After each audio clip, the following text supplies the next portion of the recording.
I would just wanted to know the background of the ski area. The ski area, Yeah. we were trying to think of ways, and I'll come back. Okay. We were trying to think of ways that we could get the ranch to help pay for itself. And Margaret had gotten on teaching at Bessemer, and I was home by myself a lot, and I got well acquainted with Florence Hosa, who lived right down the road from us in a little tiny house on the north side of the highway. She was a treasure. And we'd sit around and visit, and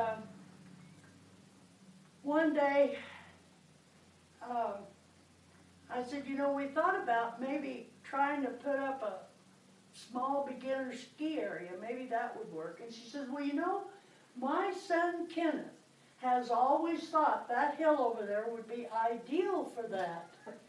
And so we started working on that idea.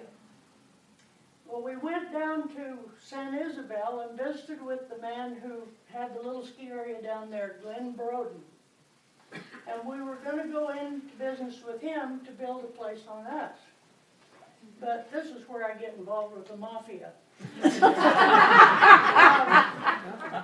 Bohemian mafia. Anyway, we were starting to plan things with Glenn Broden, and we were starting to have our suspicions about him as far as him really contributing anything financially. And one day he brought his friend, what's his name, Carol? Joe Valley. Yeah, Joe Valley is what he went by. And he's really Joseph Valentich. And he came up with him and visited. And the next day he came back by himself and he said, I don't want you girls to get mixed up with Glenn Broden. He's all talk and no work. You just want to build a ski area, I'll help you. Well, we thought, no, thank you, but we'll build it.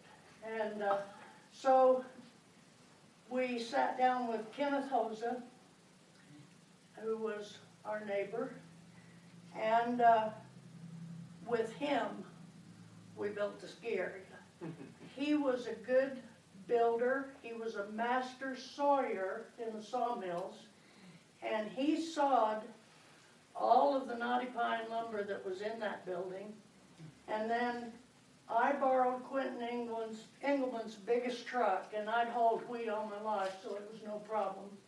And I drove to Kiowa to the sawmill, and Kenneth loaded that truck to the hill, and I drove it back.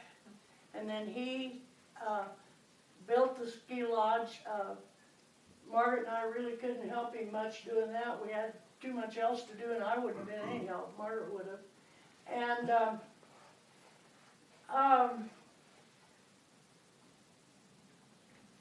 he got an uncle of his to work with him to build it, is what he did. And that's how that came about.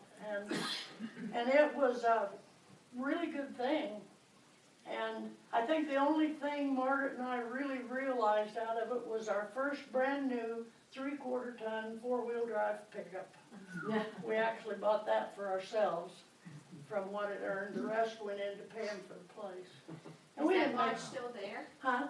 Is there anything at the lodge still The there? only thing that's left is the base of the centrifugal fireplace. And I can tell you it has 23 tons of rock in it because I hauled every one of them. It's still there. The lodge we donated to, is it Salyers or Sayers or something like that, who had is that the name? Yeah.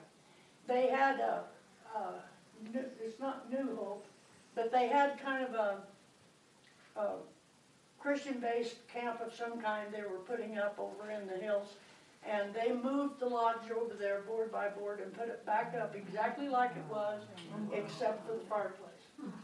They didn't want to haul all that rock again. They didn't want to haul all that rock again, no. But yeah, it's still a building and still in use.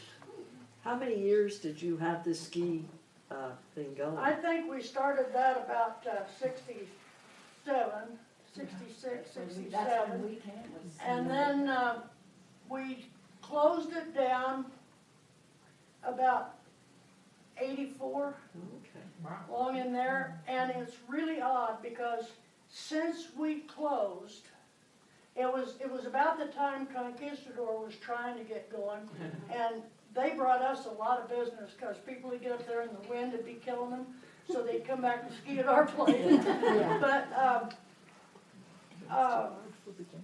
after we dropped the ski area, disincorporated and everything, we never had enough snow that it would have been a viable business from that point to this day. Wow.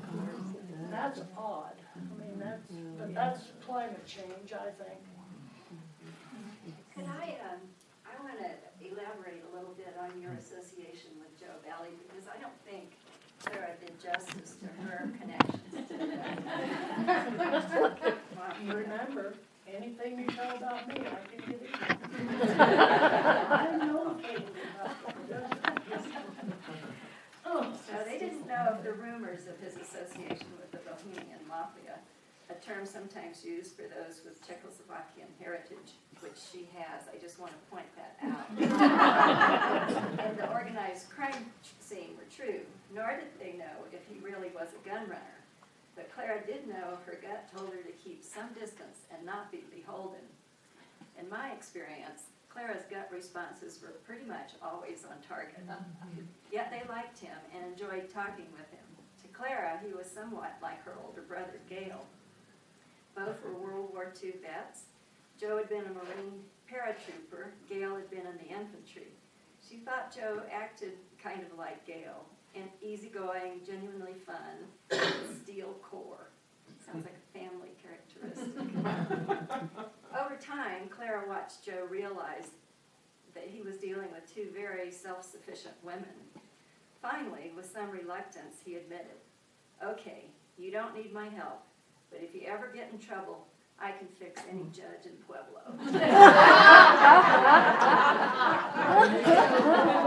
You ever need me. Clara hoped with all her might that they would never get in that kind of trouble. She couldn't know that Joe Valley, whose given name was Joseph John Valentik, would appear before many judges and was a known associate of the Small Dome organized crime family. That upon his death, almost 50 years later, in July of 2014, at the age of 90, the Pueblo chieftain would publish a story about him, which included this observation from a police officer and longtime acquaintance. Joe Valley, associated with a certain element in the community whose status was somewhat questionable in what they did and didn't do. He was very active, but also careful. He was like the Teflon Don. We could never get anything to stick. Would this be the Teflon Don? Nothing stuck.